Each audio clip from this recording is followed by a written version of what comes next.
हे guys, right angle academy में आपका फिर से स्वागत है। मैं हूं योगेश सूटवाल और आज अपन एक बहुत ही ज्यादा महत्वपूर्ण कंसेप्ट के बारे में बात करने वाले हैं जो ज्योग्राफी में साइंस के पॉइंट ऑफ व्यू से या फिर जनरल स्टडीज के पॉइंट ऑफ व्यू से अपन देखें तो बहुत ज्यादा महत्वपूर्ण है। और अपना पूरा का पूरा क्लाइमेट या फिर वेदर की अपन बात करें, उसको डिसाइड करने में इसका बहुत ज्यादा रोल रहता है। हमेशा आपने सुना होगा कि हमेशा देखा जाता है कि बंगाल की खाड़ी में या फिर अरब सागर में एक कम वायु दाब का एक साइक्लोन निर्मित हो रहा है। तो वहां पे एक वर्ड निकल के आता है वायु दाब। मतलब कि जो वायु है उसका दाब या फिर उसका फोर्स, और उसमें होता है कि कम वायु दाब या फिर अधिक वायु दाब का क्षेत्र निर्मित होता है। तो वो पूरे के पूरे क्लाइमेट को और वेदर को डिसाइड करने में बहुत ज्यादा महत्वपूर्ण अपना रोल प्ले करता है। तो आज के टॉपिक का नाम भी यही है कि एयर का मतलब हो गया यहाँ पे वायु। अपने जो एटमॉस्फेयर है, जो अपना वायुमंडल है पृथ्वी के ऊपर, जो अपने को चारों तरफ से घेरे हुए है, उस पूरी की पूरी एयर है, उसमें गैसेज हैं। गैसेज में बहुत सारी गैसेज का उसमें मिश्रण है।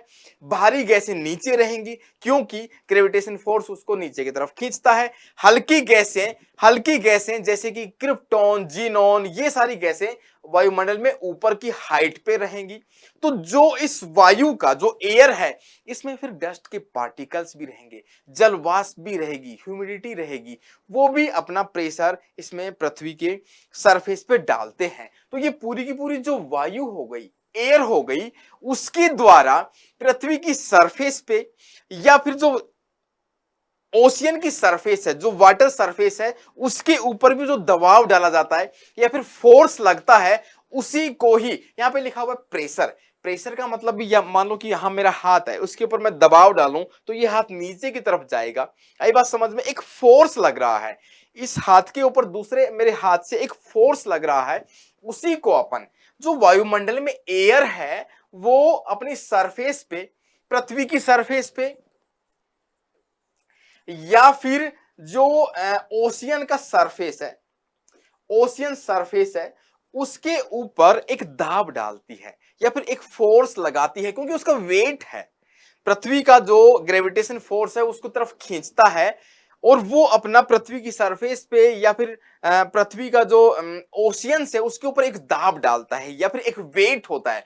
उसी वजन को ही एयर प्रेशर यहां पे कहा गया है। बहुत सीधे शब्दों में मैंने इसको समझाया है। और उसी एयर प्रेशर की वजह से अब ये बहुत सारे फैक्टर्स के ऊपर डिपेंड करता है। बहुत सारे फैक्टर, जैसे टेम्परेचर वेरी करेगा तो एयर प्रेशर भी वेरी करेगा। पृथ्वी की घूर्णन गति है, उसकी वजह से भी अलग अलग रीजन्स में अलग अलग वायुदाब पाया जाता है। या फिर अपन हाइट पे जाएंगे, देखो मैंने अभी बताया कि पृथ्वी की जो नीचे की जो लेयर्स हैं उनका वेट ज्यादा है, मतलब कि जो नीचे है भारी गैसेज हैं तो वेट ज्यादा है। ऊपर जाएंगे तो एयर प्रेशर धीरे धीरे कम होने लगेगा। तो ये बहुत सारे इसके हो गए फैक्टर्स हो गए, कि जो एयर प्रेशर वायु दाब को जो डिसाइड करते हैं। और इसी वायु दाब से पूरी की पूरी जो क्लाइमेटोलॉजी है, मैं बात करूं ज्योग्राफी के एक सब्जेक्ट है क्लाइमेटोलॉजी है, जो मौसम विज्ञान है, जो जलवायु का विज्ञान है, वो पूरा का पूरा एयर प्रेशर के ऊपर डिपेंड है बहुत ज्यादा मात्रा में। एयर प्रेशर या फिर इसको बोलेंगे अपन वायु का दाब, और वायु दाब वेरी करेगा, उसकी वजह से ही अपने जो एटमॉस्फेयर है, जो पर्यावरण है, उसमें पवनें चलती हैं। बहुत छोटा सा कंसेप्ट मैं आपको यहाँ पे क्लियर कर देता हूं, समझाता हूं कि दो प्लेसेस हैं। मान लो एक जगह यहां पे ए है, दूसरी जगह बी है, ठीक है। इस बी जगह पे मान लो तापमान है वो ज्यादा हुआ, टेम्परेचर धीरे धीरे बढ़ने लगा। तो टेम्परेचर बढ़ने से क्या होगा, इस जगह की जो एयर है गर्म होकर ऊपर की ओर उठने लगेगी। आपने देखा होगा जो एयर में पार्टिकल्स होते हैं किसी भी गैस के, वो दूर दूर रहते हैं। अगर उनको टेम्परेचर अपन और देंगे तो वो और ऊपर की तरफ उठने लगेंगे। जैसे एक लिक्विड है, पानी को अपन गर्म करते हैं तो उस पानी में भी जो उसके पार्टिकल्स हैं लिक्विड के, वो भी दूर दूर जाने लगते हैं, फिर वाष्प बन के ऊपर की तरफ उड़ते हैं।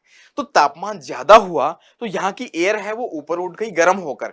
इस जगह पे तापमान कम है कंपैरेटिवली, इसके कंपैरिजन में इसका तापमान कम है, तो एयर का प्रेशर यहाँ पे ज्यादा रहेगा, क्योंकि जो एयर है नेचुरली वो यहाँ पे नीचे की तरफ ही है।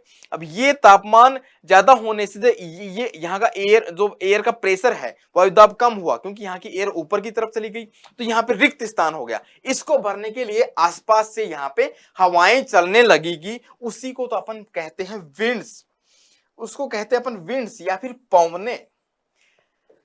इसका मतलब ये हुआ कि वायुदाब में अंतर होने से, दो स्थानों पर वायुदाब में अंतर आने पे आपकी पवनों का निर्माण होता है, आंधी, साइक्लोन, जो भी अपन कहें उसको।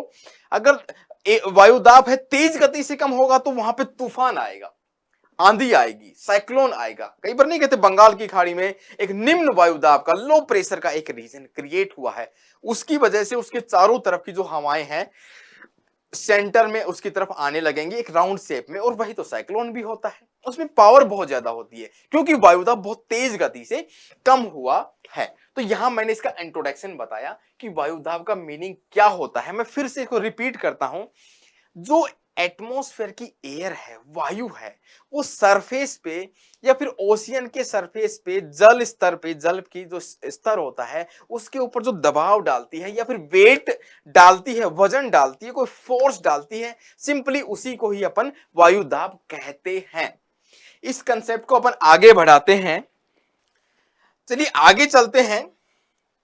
तो यहां पे निकल के आ रहा है सबसे पहला पॉइंट कि वायुदाब है उसकी डेफिनेशन क्या होगी। ठीक है, एयर प्रेशर है उसको अपन ने समझा कि कंसेप्ट क्या है, उसकी डेफिनेशन या फिर परिभाषा क्या होगी।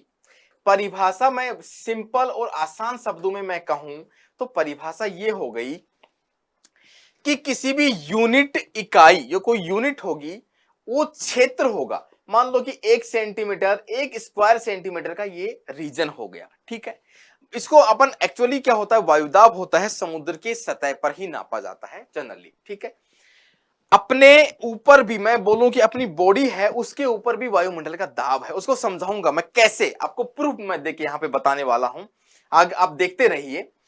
अगर ये यूनिट है, एक यूनिट मतलब स्क्वायर सेंटीमीटर, सेंटीमीटर का स्क्वायर, 1 सेंटीमीटर स्क्वायर, 1 सेंटीमीटर इसकी चौड़ाई है और ये लंबाई हो गई। ये एक यूनिट हो गई, पानी की सरफेस पे इतनी एक जगह हो गई। उस जगह के ऊपर वायुमंडल की जो गैसेज हैं उनके द्वारा जो वेट है, जो भार है, जो फोर्स लगता है, उसी फोर्स को या भार को ही अपन क्या कहते हैं, वायु दाब कहते हैं। वायु का दाब कहां पे, 1 स्क्वायर सेंटीमीटर पे। इसको अपन ज्यादा, रीजन इसका ज्यादा भी ले सकते हैं, 1 मीटर स्क्वायर पे भी, मतलब स्क्वायर मीटर पे भी ले सकते हैं अपन, मतलब जनरली सेंटीमीटर स्क्वायर और 1 मीटर स्क्वायर पे ही लिया जाता है। तो इसके ऊपर एयर ज्यादा रहेगी, छोटा एरिया रहेगा उसके ऊपर एयर कम रहेगी, तो उसके ऊपर जो वेट है, कितना वेट पड़ता है, तो उसको ही अपन क्या कहते हैं, वायुदाब कहते हैं। तो देखो, आपने नाम सुना होगा एक मिलीबार, एक मिलीबार एक यूनिट हो गई किसकी, आपकी वायुदाब की, मिलीबार। अब वो यूनिट इसीलिए डेवलप की गई है कि 1 सेंटीमीटर के ऊपर कितना दाब पड़ा। मान लो कि 1 सेंटीमीटर, एक वर्ग सेंटीमीटर एरिया है, उसके ऊपर दाब पड़ा मान लो कि एमबी, 1 MB का, मतलब कि उसके ऊपर जो दाब पड़ेगा वो हो गया, मान लो कि 1 सेंटीमीटर की जो दाब पड़ेगा, जो वजन पड़ेगा, उसको अपन ने 1 MB कह दिया कि इसकी यूनिट हो गई। इसके ऊपर जो वेट आएगा, आई बात समझ में, वेट ज्यादा होगा तो एमबी, मिली बार अपना ज्यादा रहता है, और मिली बार को हमेशा पारा या फिर मरकरी के जो हाइट के तौर पे इसको नापा जाता है वायुदाब को। दूसरी नापने का इसका तरीका ये भी है, लेकिन जनरली क्या होता है, एमबी में ही नापा जाता है वायुदाब को। आई बात समझ में। दूसरा कंसेप्ट यहां पे ये है कि प्रेशर ग्रेडियंट, प्रेशर का मतलब दाब, ग्रेडियंट का मतलब हो गया है आपका प्रवणता, ग्रेडियंट का मतलब कि उसका कम होना या फिर ज्यादा होना। ठीक है, ये रेखाएं होंगी किसकी, वायुदाब की। मान लो कि एक्स यहां पे कोई एक क्षेत्र है, ठीक है, इस क्षेत्र के दाब को नापने के लिए अगर अपन को ज्योग्राफिकल एंगल से या फिर इसको मैप में दिखाएंगे तो बहुत सारी लाइंस दिखाएंगे। यहाँ पे देखो, एक लाइन यहाँ पे बनी हुई है, एक लाइन ये हो गई, दूसरी लाइन ये हो गई, तीसरी लाइन हो गई, चौथी लाइन मान लो कि एक लाइन पहले ये भी थी, 1 2 3 4 ऐसी वायुदाब की रेखाएं हैं। इस वायुदाब की रेखा का मान लो कि 998 मिलीबार हो गया, इसका वायुदाब ये था। ठीक है, धीरे धीरे अपन बढ़ते जाएंगे। ठीक है, ये वायुदाब मान लो कि सेंटर में इसका कम है, तो धीरे धीरे बाहर की तरफ अपन जाएंगे। 999, 900, 1000 हो गया। ठीक है, 1001। इस प्रकार से कम वायुदाब का क्षेत्र होगा तो बीच में वायुदाब कम, बाहर की तरफ जाएंगे तो वायुदाब इसका ज्यादा होता जाएगा। ये रेखाएं अगर पास पास में है, ये रेखाएं अगर पास पास में है तो वायुदाब जल्दी से घटता या बढ़ता है। दूर दूर रहेंगी, मान लो कि ये बिल्कुल पास में है और यही रेखा दूसरी मान लो कि यहाँ पे दूर रहेगी, तो वायुदाब का मतलब कम है, वायुदाब कम है। बहुत प्रेशर जो ग्रेडियंट है वो भी लो रहेगा, मतलब कि जो स्लोप है इसको अपन कह देते हैं कई बार बैरोमेट्रिक स्लोप। बैरोमेट्रिक वर्ड आया आपका बैरोमीटर से। जो इंस्ट्रूमेंट वायुदाब नापने के काम आता है उसको कहा जाता है बैरोमीटर। बैरोमीटर, ठीक है। बैरोमेट्रिक स्लोप भी इसी को कहते हैं, ग्रेडियंट को, मतलब कि कम वायुदाब का क्षेत्र यहाँ पे बीच में कम है, 900 हो गया। ठीक है, इसके चारों तरफ की जो लाइंस रहेंगी वायुदाब को डिनोट करेंगी, वो अलग अलग लाइंस दूर दूर पे खींचते अपन जाएंगे, जैसे मैंने यहाँ पे ये खींची हुई है। अगर रेखाएं पास पास में रहेंगी तो मतलब कि जो वायुदाब है जल्दी से कम या ज्यादा हो रहा है, पास में रहेंगी। दूर दूर में रहेंगी तो जो वायुदाब का अंतर है वो बहुत धीमा धीमा चेंज हो रहा है या फिर बढ़ रहा है। तो ये प्रेशर की जो वायुदाब रेखाएं इनको बोलते हैं, एयर प्रेशर की जो लाइंस रहती हैं उनको इस प्रकार से दिखाया जाता है। इसी में आगे बढ़ते हैं अपन कि यहां पे दिया हुआ है कि इसके फैक्टर्स क्या है, इसके कारण क्या है, किसके, वायुदाब के, एयर प्रेशर के फैक्टर्स जो अफेक्ट करते हैं किसको, अफेक्टिंग एयर प्रेशर, जो वायुदाब को अफेक्ट करते हैं या फिर प्रभावित करते हैं, उसके कौन कौन से फैक्टर हैं। यहाँ पे सबसे पहला फैक्टर यहाँ पे टेम्परेचर है।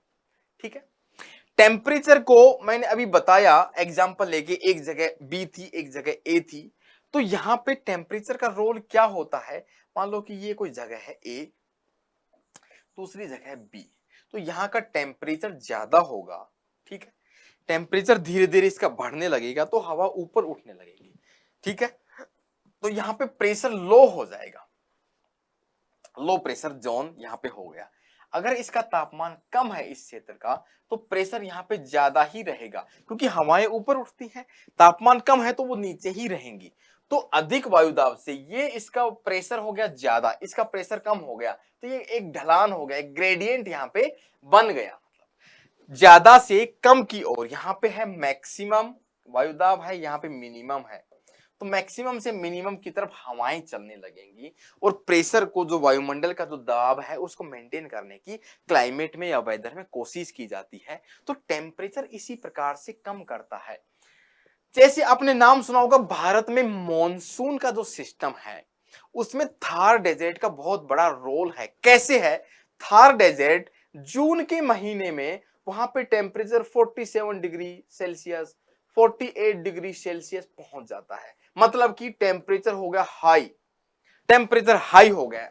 ठीक है, टेम्परेचर हाई हुआ तो वहां पे दबाव कम हो गया, प्रेशर कम, हवाएं ऊपर बन के वहां पे उठ गई। ठीक है, उस हवा को, निम्न वायुदाब को कवर करने के लिए मानसून से, बंगाल की खाड़ी से और हिंद महासागर से मानसून, जो साउथ वेस्ट मानसून की हवाएं हैं वो अपने साथ में बादल या पानी लेके आती हैं और बहुत ज्यादा इंडिया में मानसून एक्टिवेट हो जाता है। तो यहाँ पे टेम्परेचर का एयर प्रेशर को कितना बड़ा यहाँ पे रोल रहा अफेक्ट करने में, किसको, एयर प्रेशर को, किसके द्वारा, टेम्परेचर के द्वारा। दूसरा पॉइंट यहाँ पे ये है हाइट का। ठीक है, यहाँ पे दूसरा पॉइंट यहाँ है हाइट का।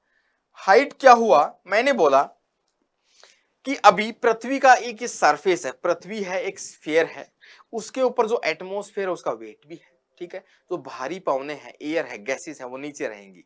मतलब कि कम हाइट पे रहेगा, प्रेशर ज्यादा रहेगा, दबाव ज्यादा रहेगा। ऊपर ऊपर अपन जाते जाएंगे तो वहां पे वायुदाब कम होने लगता है, क्योंकि वहां पे हल्की गैसेस है। मैंने बोला था कि अपनी जो बॉडी है, अपना जो शरीर है, उसके द्वारा भी वायुमंडल एटमॉस्फेयर के द्वारा उसके ऊपर प्रेशर डाला जाता है, दबाव डाला जाता है, अपने ह्यूमन बॉडी पर भी। वो ह्यूमन बॉडी पे प्रेशर है, कितना है, वो कैसे मेंटेन करता है, आप उसको एक एग्जांपल के तौर पे बताता हूं। देखिए कि अभी यहाँ पे अपन सरफेस पे खड़े हैं, लेकिन कई बार अपन कहते हैं कि मैं पहाड़ी एरियाज में, मान लो कि हिली एरियाज में अपन जाते हैं ट्रेवलिंग करने के लिए या फिर टूरिज्म पर्पज से, ठीक है। हिली एरियाज में क्या होगा, वो अपनी सरफेस से हाइट से 2000 मीटर 3000 मीटर हाइट पे रहेगा। अगर हाइट पे जाएंगे तो एयर जो है, जो गैसेज है, वो हल्की होती जाती है। लेकिन जो अपना लेकिन जो अपनी बॉडी है वो यहाँ के नीचे के मैदानी क्षेत्र के वायुदाब से हैबिचुअल होती है, और अपना बाहर से जो प्रेशर पड़ रहा है उतना ही वायुदाब, उतना ही दाब, प्रेशर या फोर्स जिसको बोले, अपनी बॉडी के द्वारा, अपने जो ब्लड है उसके द्वारा बाहर की तरफ धकेला जाता है। बॉडी के अंदर से एक प्रेशर रहता है, एक बाहर से, जो कि मेंटेन रहता है। अभी मैं बात कर रहा हूं, रूम टेम्परेचर है, रूम का वायुदाब भी होता है, उसके ऊपर क्या वायुमंडल का दाब, और मेरी बॉडी का टेम्परेचर, सबकी बॉडी का टेम्परेचर मेंटेन रहता है, और वो इक्वल रहता है, तो एक दूसरे को बैलेंस करते हैं। लेकिन अगर मैं हाइट पे गया तो वहां पे क्या हुआ कि प्रेशर कम हो गया, मतलब कि हाइट पे जाने से वायुदाब कम हो गया। वायुदाब यहाँ पे कम हुआ, लेकिन बॉडी का वायु जो प्रेशर है, दाब है, वो तो सेम रहेगा। तो क्या होगा, कई बार आपने देखा होगा हाइट पे जाते तो बार बार कान बंद होने लगते हैं, सर दर्द करने लगता, चकराने लगता है। कई लोगों को तो बहुत सेंसिटिव होते हैं, नाक से खून बहने लगता है, इसको अपन नक्सीर कहते हैं, नाक से खून बहने लगता है। तो वो इसी का ही रिजल्ट है, किसका, वायु दाब का, मतलब कि वायु दाब का, एयर प्रेशर का ही रिजल्ट है। जब अपन, जो भी ह्यूमन बीइंग है, पहाड़ों में जाता है तो प्रेशर डिफरेंट की वजह से एयर एटमॉस्फेयर का प्रेशर और अपनी बॉडी का प्रेशर, उसके डिसबैलेंस होने से नाक से खून आना या फिर कान बंद हो जाना, सर चकराना, सर दर्द जैसी हरकतें होने लगती है। तो आपने देखा अपना टेम्परेचर। दूसरा अपना फैक्टर हुआ कौन सा, हाइट। हाइट डिफरेंट डिफरेंट आएगा तो उससे एयर प्रेशर में भी चेंज आएगा। तीसरा पॉइंट यहां पे कौन सा है, ग्रेविटेशन फोर्स, पृथ्वी का जो गुरुत्वाकर्षण बल है, गुरुत्वाकर्षण जो बल है किसका, पृथ्वी का, उसके द्वारा भी आपका वायुदाब को मेंटेन किया जाता है। कैसे, मैंने बोला कि पृथ्वी को एक वायुमंडल ने घेरा हुआ है, एटमॉस्फेयर ने क्यों घेरा हुआ है, क्योंकि पृथ्वी है, उसका एक जी है, मतलब ग्रेविटेशन फोर्स है, उसके केंद्र है, वो अपनी तरफ अट्रैक्ट करता है किसको, कोई भी एयर का पार्टिकल। मैं उन्हें बोला कि भाई एप्पल, न्यूटन का एप्पल का नियम, ग्रेविटेशन फोर्स का, एप्पल नीचे की तरफ ही क्यों गिरता है, वो वाला ग्रेविटेशन फोर्स। ये मेरे हाथ में पेन है, इसको मैं गिराऊंगा तो नीचे की तरफ गिर रहा है, देखो ये नीचे की तरफ गिर रहा है, किसकी वजह से, ये आपकी है ग्रेविटेशन फोर्स की वजह से। पृथ्वी है, उसके केंद्र में अपने जो भारी चीजें होती हैं उनको अट्रैक्ट करने का पावर होता है, उसको बोलते हैं अपन जी या फिर ग्रेविटेशन फोर्स। लेकिन जो पृथ्वी है वो अपने पोल्स पर, नॉर्थ पोल और साउथ पोल पर थोड़ी सी चपटी हुई है, देखा, चपटी हुई है। इसकी डिस्टेंस यहाँ पे त्रिज्या और यहाँ पे इक्वेटर पे डिफरेंस है ज्यादा। यहाँ पे पोल्स पे, नॉर्थ पोल साउथ पोल पे जो पृथ्वी का जो त्रिज्या है वो कम है, ठीक है। उसके कम होने से यहाँ पे ग्रेविटेशन फोर्स ज्यादा है। ग्रेविटेशन फोर्स ज्यादा है तो इक्वेटर की तुलना में वायुदाब ध्रुवों पर वायुदाब ज्यादा होता है, पोल्स पर वायुदाब ज्यादा होता है। ये चीज कई बार पूछा जाता है, स्टेटमेंट में भी पूछा जाता है, कई बार कथन कारण वाले क्वेश्चंस होते हैं कि पृथ्वी की इक्वेटर पे वायुदाब ज्यादा होता है या फिर पोल्स पे, ध्रुव पर। क्योंकि ध्रुव पर पृथ्वी चपटी हुई है, उसकी त्रिज्या है, उसका जो डायमीटर है वो कम है इक्वेटर की तुलना में, तो ग्रेविटेशन फोर्स ज्यादा होगा, जी ज्यादा होगा, तो एयर का जो प्रेशर है वो भी ज्यादा होगा। आई बात समझ में, यहां से ध्रुव पर अपन जाएंगे तो प्रेशर होगा वो ज्यादा रहेगा, एयर प्रेशर रहेगा, भूमध्य रेखा पर प्रेशर कम रहता है, सीधा सा कंसेप्ट है। पृथ्वी की घूर्णन गति, पृथ्वी अपने एक्सिस पे घूमती रहती है, west to east. West to east पृथ्वी घूमती होती है। अब घूमती है पृथ्वी, इसका ये एक्सिस है, पृथ्वी घूमती रहती है, कंटिन्यूस घूम रही है। अब घूमने से आपने देखा होगा मैरी गो राउंड, या फिर कई बार मेले में आपने बैठा होगा जिसके ऊपर बैठते हैं, फिर वो रास्ता धीरे धीरे धीरे चक्कर लगाने लगता है।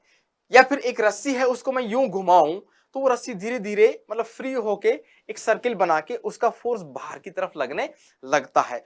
वही जो पृथ्वी की घूर्णन गति के कारण क्या होता है, पृथ्वी के केंद्र से सेंट्रीफ्यूगल फोर्स, पृथ्वी के केंद्र से सेंट्रीफ्यूगल फोर्स बाहर की तरफ लगता है। जब ये रोटेट करती रहती है, घूर्णन करती रहती है, इस प्रकार से घूर्णन करती है, तो केंद्र से बाहर की ओर अपना क्या लगता है, एक फोर्स लगता है जिसको बोलते हैं अपन सेंट्रीफ्यूगल फोर्स, केंद्राभिसारी। केंद्राभिसारी, केंद्राभिसारी, केंद्र अभिसारी का मतलब ये वो केंद्र की ओर, लेकिन ये केंद्र की ओर नहीं है, केंद्र अपसारित। केंद्र अपसारित मतलब केंद्र से दूर, सेंटर से दूर, दूर की तरफ। इससे क्या होगा, पृथ्वी की घूर्णन गति के कारण भी तो ध्रुवों पर, मतलब ध्रुवों पर ही, एक्सिस पे ही घूमती है। ध्रुव पर क्या होता है कि जो पृथ्वी की घूर्णन गति के कारण जो वायु दाब है वो कम रहता है, क्योंकि एक फोर्स बाहर की तरफ लगता है। आई बात समझ में।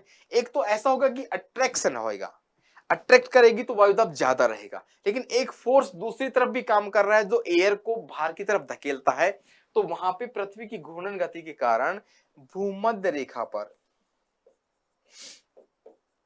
भूमध्य रेखा पर प्रेशर है वो कम रहता है, और ध्रुवों पर, ध्रुवों पर प्रेशर रहेगा वो ज्यादा रहेगा। ये चीज समझ में आई।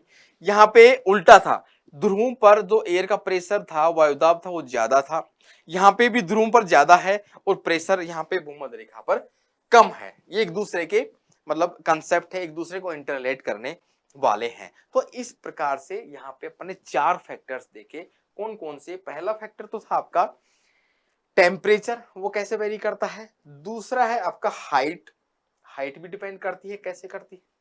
तीसरा आपका हो गया यहाँ पे ग्रेविटेशन फोर्स, पृथ्वी का, पृथ्वी की घूर्णन गति, अपने एक्सिस के चारों तरफ जो पृथ्वी रिवॉल्व करती है उसका जो घूर्णन गति है, ठीक है, उनकी वजह से सारे के सारे जो फैक्टर्स हैं वो वायुदाब को प्रभावित करते हैं। और वायुदाब उसी प्रकार से अपने क्लाइमेट को और किसी भी स्थान के जगह को, पूरे मौसम को, जलवायु को बदलने में पूरा महत्वपूर्ण योगदान रखता है। आई बात समझ में।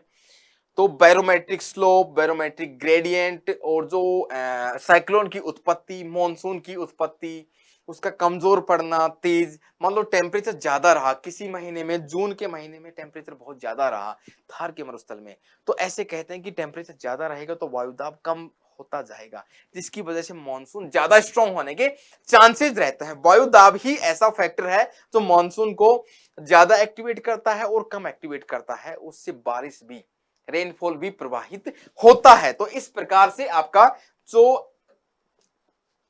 वायुदाब है वो बहुत ही ज्यादा महत्वपूर्ण योगदान यहाँ पे रखता है। तो अपन इसी की बात कर रहे थे, एयर प्रेशर की। इसी आधार पे अपन क्लाइमेटोलॉजी के जो कंसेप्ट है, मैं बार बार ये याद दिलाऊंगा आपको कि एयर प्रेशर किस प्रकार से क्लाइमेटोलॉजी के कंसेप्ट को डिसाइड करता है। आई बात समझ में। ये छोटा सा टॉपिक था लेकिन बहुत महत्वपूर्ण है, तो इसको समझने की जरूरत है। एक बार में समझ नहीं आए तो वीडियो फिर से देख सकते हैं, आसानी से समझ में आ जाएगा। ठीक है, इस आधार पे अपन नए टॉपिक चूज करेंगे क्लाइमेटोलॉजी के, तो इसको कंसेप्ट को समझना यहाँ पे बहुत जरूरी है। हर एग्जाम के इसमें क्वेश्चंस भी पूछे जाते हैं, आसान आसान क्वेश्चन होते हैं जो कि कंफ्यूज करते हैं, इसलिए इसको समझना बहुत जरूरी है। ठीक है, नेक्स्ट क्लास में फिर दूसरे टॉपिक के साथ मिलेंगे, तब तक के लिए जय हिंद, जय भारत।